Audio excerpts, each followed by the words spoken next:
This is a base specifically for conducting experiments on humans. The story takes place in a cave somewhere in Bolivia. An event beyond human comprehension has just occurred here. There is a person in the cave who is 500 years old. After the government learned of this news, they sent a task force led by biological experts and armed soldiers. If the authenticity of this news could be confirmed, then it would be enough to change the world. A boy was seen carrying a bucket of unknown liquid, walking toward the cave. As he opened the iron door, preparing to feed the elderly person inside, scientist John suggested approaching the cage to rescue the elderly person inside. But he was stopped by the boy, and the boy kept shouting the word vampire. Then, in panic, he ran out of the cave. Matt intended to persuade John to return to his position, but when he turned around, the vampire had already arrived in front of John. As everyone guessed, John was immediately bitten on the neck by the vampire. The armed forces, reacting quickly, opened fire to rescue him, and finally, under fire suppression, they successfully eliminated the vampire.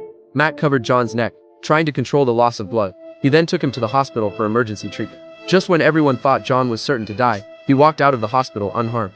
Even the wounds mysteriously healed. This clearly exceeded the normal human recovery speed. But the next second, John's teeth started to fall out, as if signaling that something big was about to happen.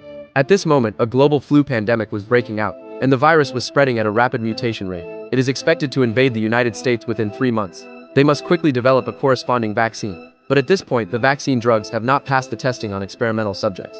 Because the method of culturing mammalian cells was too slow, the scientists then targeted humans.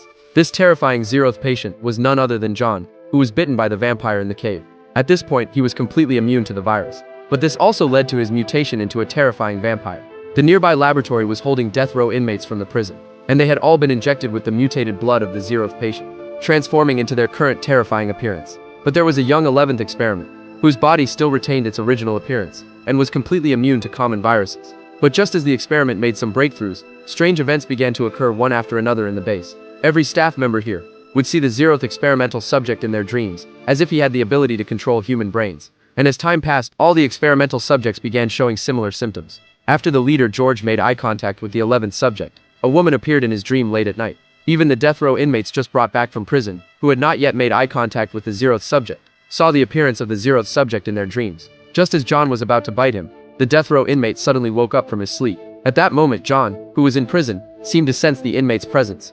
As the power of the 0th experimental subject gradually manifested, the situation within the base grew more and more out of control. Everyone's dreams were overtaken by his presence. He was no longer just an experimental subject, but a terrifying force that controlled human consciousness. The global flu crisis was still spreading, and the mutated virus brought by John, perhaps it is the more deadly existence,